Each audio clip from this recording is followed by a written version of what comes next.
Assalamualaikum warahmatullahi wabarakatuh. Waalaikumsalam warahmatullahi wabarakatuh. Bagaimana kabar kalian hari ini?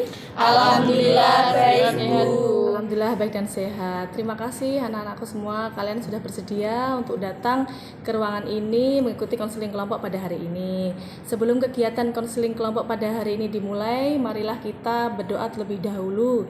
Berdoa mulai. Berdoa selesai. Nah, di antara kalian semua ini adakah yang sudah saling kenal? Belum, Bu.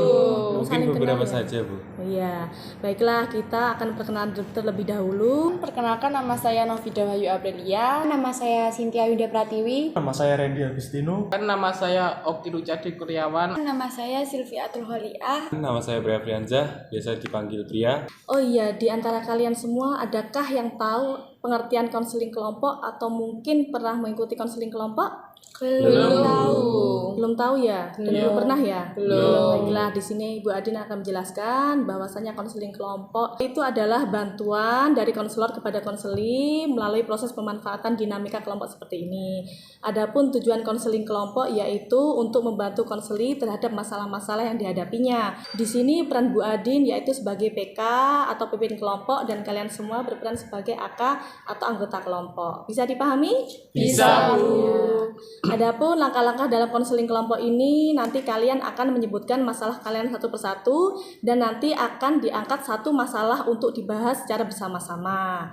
Asas-asas dalam konseling kelompok yang perlu kalian ketahui dan kalian patuhi yaitu yang pertama, asas kesukarelaan di mana kalian datang ke sini atas dasar kesukarelaan tanpa paksaan semua ya. Iya, Bu. Ya, dan yang kedua, asas kenormatifan di mana dalam konseling kelompok ini kalian nanti akan saling menghargai satu dengan yang lainnya dan dalam mengutarakan pendapat pun kalian juga tidak boleh menyela dengan satu dengan yang lainnya. Dan yang ketiga tentunya yaitu asas keterbukaan di mana kalian nanti mengungkapkan masalah kalian secara terbuka dan tanpa ada yang ditutup-tutupi. Yang terakhir yaitu asas kerahasiaan di mana dalam menyampaikan masalah kalian harus benar-benar menjaga rahasia secara baik-baik dan tidak boleh bocor ataupun diketahui oleh pihak lainnya. Oke, adakah yang tanyakan? Saya, Bu. Ya. Bu, berarti kalau saya ingin membicarakan masalah tentang pacar saya harus terbuka dengan teman-teman saya, Bu. Iya, benar. Semua masalah harus dibicarakan di sini. Kalian paham? Paham. Oke, baiklah. Kita sepakati untuk pertemuan kali ini yaitu dengan waktu 60 menit. Untuk mengawali kegiatan kita juga nih, Bu Adin punya ice breaking. Ya, itu breaking. Ice breakingnya Bu Adin punya banana dance. Kalian sudah pernah? Belum. Oke. Banana. Pil. Banana, pil, banana, cut. Banana, cut, banana, eat. Banana, eat, banana, shake. Banana, shake, banana, bump. Banana, bump, banana, yeah. Kali ini juga di konseling kelompok ini Bu Adin punya ikrar janji kerahasiaan. Ikrar janji kerahasiaan. Ikrar janji kerahasiaan. Dengan ini saya berjanji Dengan ini saya berjanji bahwa saya dalam mengikuti konseling kelompok mengikuti konseling kelompok akan menjunjung tinggi akan menjunjung tinggi asas keterbukaan, asas keterbukaan, asas kesukarelaan, asas kesukarelaan, asas kenormatifan, asas kenormatifan, dan asas kerahasiaan. dan asas kerahasiaan. Saya mengatakan Bahwa saya sanggup saya sanggup menerima, menjaga, menyimpan dan merahasiakan segala bentuk data atau keterangan yang tidak boleh diketahui orang lain. Nah, kalian sudah berikrar janji kerahasiaan, tentunya kalian nanti akan berkomitmen satu dengan yang lainnya, tidak boleh sampai membocorkan masalah apa yang kita bicarakan di hari ini. Oke, paham semuanya anak-anak? Paham, Bu. Oke. Nah, sekarang untuk masuk kegiatan berikutnya nih, kalian akan menceritakan masalah kalian satu persatu tentunya. Dan bisa kita mulai masalah siapa dulu nih yang akan dibahas atau mungkin siap untuk menceritakan masalahnya. Saya, Bu. Oke, ya silakan. Kalau saya itu sering terlambat ke sekolah, Bu, karena kalau di rumah itu sering bangun kesiangan. Sering terlambat ke sekolah. Iya. Oke, disimpan masalahnya. Oke. Ya, Kalau saya itu kurang suka sama pelajaran PPKN, Bu. banyak sekali dalam Iya. pemberian tugas. Oke. Jadi masalahnya itu saya kurang suka ya Bu sama matematika. Karena dari kecil itu memang saya sudah gimana ya Bu, kalau soal berhitung matematika itu saya sangat lemah. Oke, lanjut. Saya, Bu, Ya.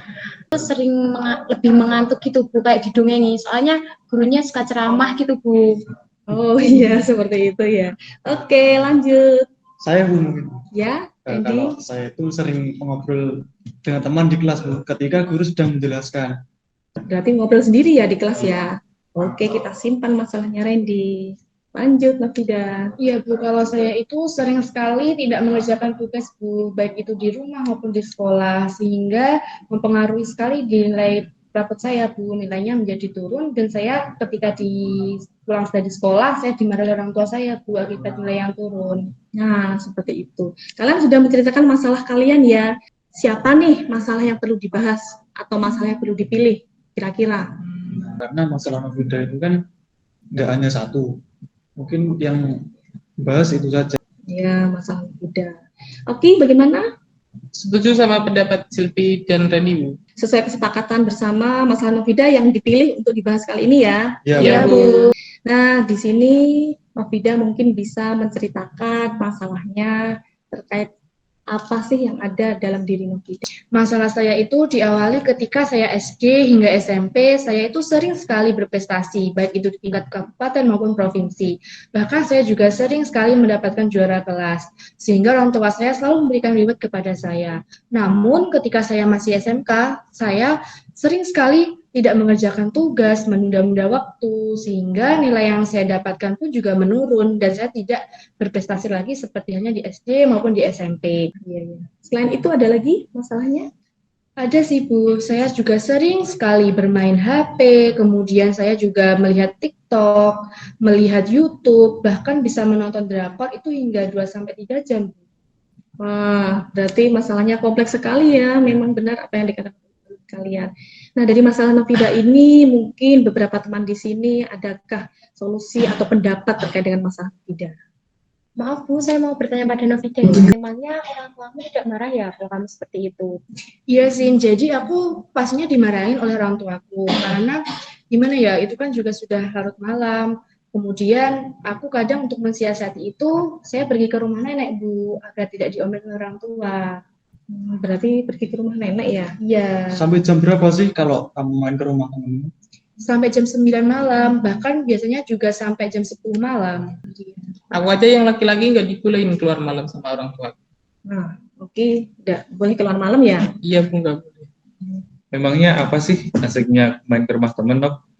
Kok sampai pulang larut malam gitu? Sekarang lagi hitnya tuh Bu, saya bermain lato-lato hingga larut malam, karena saking pengen bisanya, saya sehingga tidak mengerti akan pentingnya waktu dan menunda tugas Bu. Ya, bahkan dia sampai main lato-lato juga ya yang lagi hit sekarang ini. Iya Bu, betul. Oh iya, kemarin kalian sudah pernah ya mengisi angket yang buat disebarkan di semester awal, AKPD kemarin. Memang sih Novida di poin 10 itu kesulitan dalam mengatur waktu belajarnya. Dan juga dia itu susah untuk membagi waktunya. Apakah benar seperti itu Novida? Iya Bu, saya mengisi di angket itu sesuai dengan apa yang saya lakukan. Bu Adin jadi ingat nih jadwalnya Novida kemarin yang disetorkan Bu Adin seperti ini. Adakah yang bersedia untuk membacakan jadwal harian Novida ini? Saya Bu, Ya, Cynthia silahkan. Jadwal harian Novida. Di sini, Novida pulang sekolah, main sampai pukul 5 sore. Setelah itu, belajarnya tidak sampai 1 jam, dan sisanya dihabiskan untuk bermain-main dan santai-santai. Duh, tidak sampai 1 jam belajarnya. Apakah itu cukup jika mengerjakan tugas-tugas dari sekolah? ya sebenarnya saya juga sadar sih Bu, kalau 1 jam itu tidak cukup untuk mengerjakan tugas-tugas, apalagi tugasnya tidak hanya 1 mata pelajaran. Tapi ya gimana ya Bu, mungkin saya tuh lebih seringnya kalau sudah megang HP, saya lupa dengan waktu yang akan saya punya. Nah, berarti untuk masalah Novida ini solusi apa sih yang pas untuk masalah Novida? Ya teman-teman, soalnya aku tuh kalau udah nonton HP, lihat drakor itu nggak bisa kalau nggak, gimana ya, aku nggak ada motivasi belajar gitu loh. Kalau menurutku, kamu bisa main HP ketika tugas-tugas sekolah kamu sudah selesai semua. Terus drakornya mungkin bisa dikurangi. Waktu nonton drakornya itu bisa digunakan untuk belajar aja. Soalnya belajar kan juga penting untuk masa depan kamu. Ya mungkin karena aku tuh seringnya nonton drakor dan lain sebagainya, karena nggak ada teman belajar. Mungkin teman-teman nanti bisa dampingin aku belajar ya. Bisa Iya, sih. bantuannya untuk Novida ya. Kalian juga akan Ibu tugasi membuat jadwal harian yang baru. Utamanya yang Novida nih, untuk masalah Novida kan tidak bisa mengatur waktunya. Ini dimulai dari setelah bangun tidur pagi sampai nanti menjelang tidur.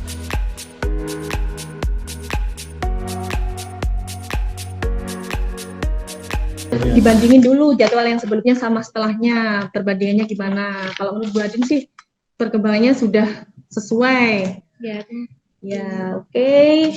Lanjut, Mbak Adin, ini juga ada kontrak perilaku juga nih untuk Novida. Kontrak perilaku ini di sini Novida menyatakan setuju melakukan hal-hal yang menurut Novida bermanfaat dan positif. Di sini juga ada punishment dan juga reward. Bisa dimulai untuk membuat sajinya, silakan.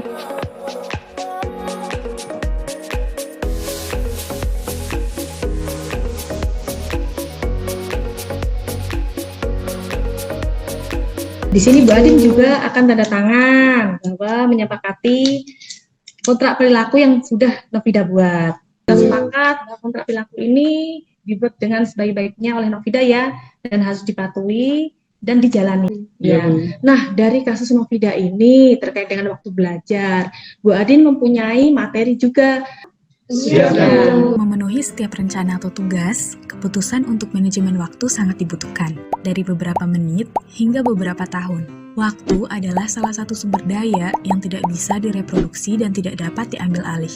Manajemen waktu di dalam sebuah perencanaan kegiatan merupakan suatu teknik untuk mengatur dan meningkatkan penggunaan waktu secara efektif.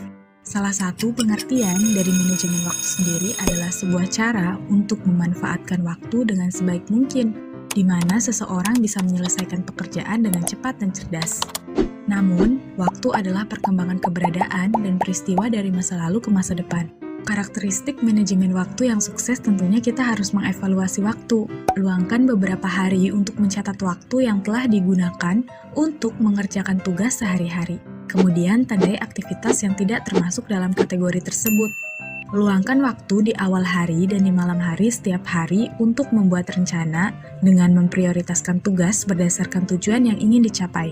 Jika ada proyek besar, bagi menjadi proyek-proyek kecil supaya tidak kewalahan. Bawalah kemanapun agenda atau jadwal agar tetap fokus dan ingat dengan hal-hal yang ingin dikerjakan. Manajemen waktu ada dalam kendalimu. Jika kamu akan mengelolanya dengan baik, maka dapat menciptakan peluang yang sangat besar karena pemanfaatan waktu dan efektivitas merupakan penanda utama untuk sukses. Nah, sesuai dengan video tadi, hikmah apa sih yang kalian dapat simpulkan dari video yang Bu Adin putarkan tadi? Saya Bu, mungkin menurut saya kita bisa mengelola dan membagi waktu agar tidak terbuang sia-sia. Kan kita sebagai seorang pelajar gitu Bu, seharusnya bisa mengelola waktu untuk belajar dan untuk bermain HP di rumah, agar di rumah itu bisa disiplin gitu Bu kalau masalah mengatur waktu. Bisa disiplin. Nah, di sini Bu Adin akan menanyakan kalian semua terkait manfaat kegiatan konseling kelompok pada hari ini. Manfaatnya apa sih yang kalian dapatkan? Mungkin bisa dimulai dari Silvi dulu. Kalau saya ikut konseling kelompok ini sangat senang, Bu. Alhamdulillah, tambah semangat. Terus, Oki mungkin? Kalau saya sih jadi ada teman diajak ngobrol gitu, Bu. Terus bisa mendapatkan lebih motivasi untuk saya sendiri juga. Kalau untuk Novida nih, Bu Adin mau mendengarkan kesan, pesan, dan juga harapannya ke depan untuk Novida itu seperti apa? Ya baik Bu, jadi untuk kesannya saya tuh sangat terharu gitu loh Bu, ternyata dari konseling ini banyak sekali solusi-solusi yang saya dapatkan, kemudian saya bisa memahami bahwa teman-teman tuh ternyata dia itu memiliki kesibukan tapi bisa mengontrol dirinya gitu loh Bu. Kemudian saya juga senang karena bisa mendapatkan teman baru, bisa mencurahkan isi hati yang seperti dikatakan teman-teman yang tadi. Kemudian pesannya untuk teman-teman selalu dipertahankan ya prestasi-prestasi kalian. Jangan sampai kalian menyesal seperti saya akibat saya membuang waktu, menunda-nunda pekerjaan. Dan buat kalian jangan lupa dengan saya dan kita harus selalu akrab setelah konseling ini. Dan harapannya semoga saya bisa konsisten dengan kontrak dan jadwal yang telah saya buat. Kemudian saya juga mengharapkan setelah ini ada konseling lagi nih Bu, dan permasalahan yang dibahas harus berubah dan kita bisa mendapatkan ilmu lagi dari konseling selanjutnya. Amin. Berarti kalian semangat ya mengikuti konseling pada hari ini. Semangat, Ya, Bu. alhamdulillah. Oke, alhamdulillah kegiatan konseling kelompok ini sudah berjalan dengan baik dan lancar. Ibu ucapkan terima kasih untuk kalian semua.